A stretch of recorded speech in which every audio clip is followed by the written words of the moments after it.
సినిమాను గురించి ఏం చెప్పాలి? విష్ణు చెప్పినట్టు చాలా చెప్పాలి. ఇది ప్రజల సినిమా, మీ సినిమా. ఈ తరానికి ఏ తరానికి ఈ సినిమా ఎప్పుడూ కొత్తదే.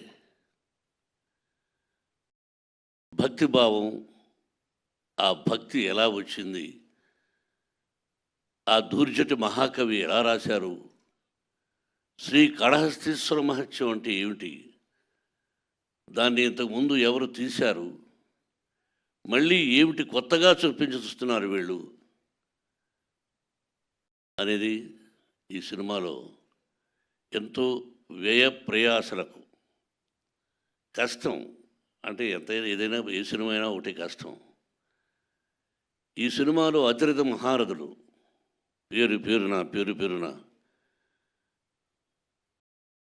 కేరళ నుంచి, ఆంధ్ర నుంచి, మద్రాసు నుంచి, నార్త్ ఇండియా నుంచి, మన భారతదేశంలో 4 మూలలా ఉన్నటువంటి మహానటులందరినీ తీసుకొని వచ్చి ఈ సినిమాలో నటింపజేశాం. వాళ్ళు ఏం చేశారు, ఎలా చేశారు అని చెబితే ఏదో డబ్బా కొట్టుకున్నట్టు అవుతుంది. ఎన్ని రోజులు ఇక్కడే ఉన్నాడు శరత్. అతని గురించి అతనిదే నాటామని. నేను పెదరాయుడు యాక్ట్ చేసిన సినిమా అయిందే.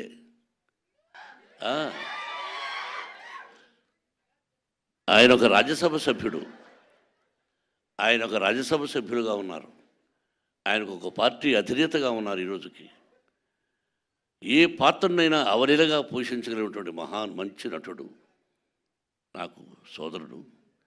అలాగే పేరున ప్రతి ఒక్కరూ అత్యద్భుతంగా చేశారు.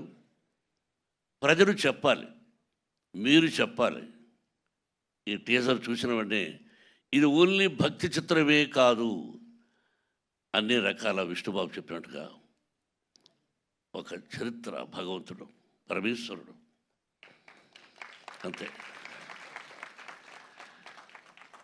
ఒక పద్యం ఉంది, ఎవ్వని చేజనించు జగమెవ్వని లోపల నుండు లీనమై, ఎవ్వని ఎందుడిందు పరమేశ్వరుడెవ్వడు, మూల కారణం వెవ్వడు, అనాది మధ్యలయుడెవ్వడు, సర్వము తానే అయిన వాడెవ్వడు, అట్టి వారిని ఈశ్వరుని శరణము వీడదన్.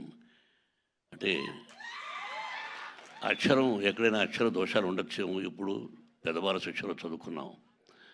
మనందరికీ పరమేశ్వరుడే, బ్రహ్మ విష్ణు మహేశ్వరులు ఎలాగో పరమేశ్వరుడే అంతా.